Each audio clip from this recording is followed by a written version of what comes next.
Do what is right and what is good. Good day, sir. I'm Marilyn Tadip Medina, a third-year college student at Caraga State University, taking a Bachelor of Agriculture, major in crop protection, from Section C1, and I'm from Province of Agusan del Norte, Municipality of Buena Vista. And this is my personal reflection: the death penalty is morally justifiable. We are all aware that we live in a democratic society in which everyone has the ability to express oneself. As we have seen in our present circumstances, it goes chaotic. For what reasons? Because there are many folks who are morally illegitimate. In this circumstance, I must announce that our country is in disarray. We have already seen things that are indefensible that other people have not seen because they are too blind to realize the reality. What I'm seeking to establish is that justice must be justified. Crime and death, as we have seen in our contemporary civilization, are important. When it comes to crime, today's folks are rather aggressive. It is easy for them to conduct crimes like theft, murder, and ambush.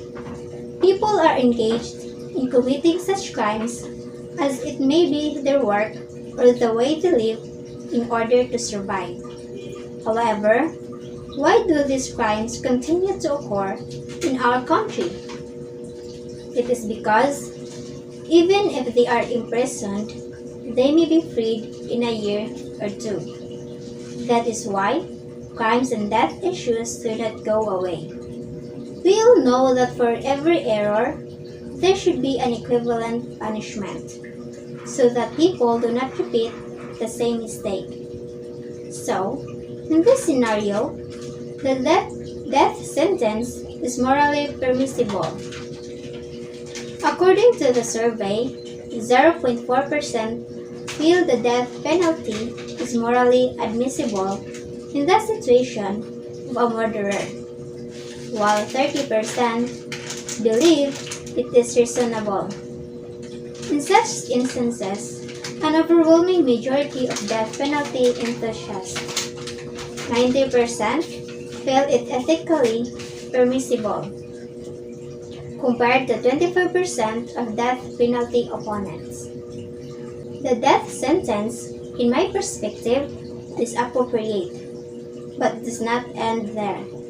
We have witnesses to crimes that are not particularly severe, such as stealing or taking a bomb from someone. In this scenario, the death penalty must be justified for persons who committed horrible crimes and prejudice. When analyzing the moral implications of capital sentences, the death penalty is ethical as it is a type of retribution for the crime victim and their family. It separates the criminal from individuals who do not commit similar crimes, as it lowers the offender chances of reoffending. As one quotation mentioned, every one of us deserves a second opportunity to live and to repair our faults from what we have done unfairly. However, opportunities exist for those who are determined to make difference in their life. As I have mentioned, the death penalty is reserved for persons who have committed horrific and inexcusable acts. In this circumstance, there should be a spectrum of penalties depending on the crimes they did. For example, if someone committed a crime that is bearable and fair, that the sentence should be dependent on the crime he or she committed. He or she may be imprisoned for a years or for life. But if the crime is exceedingly serious, the death penalty must be issued. Finally, there is no punishment when no infractions are done.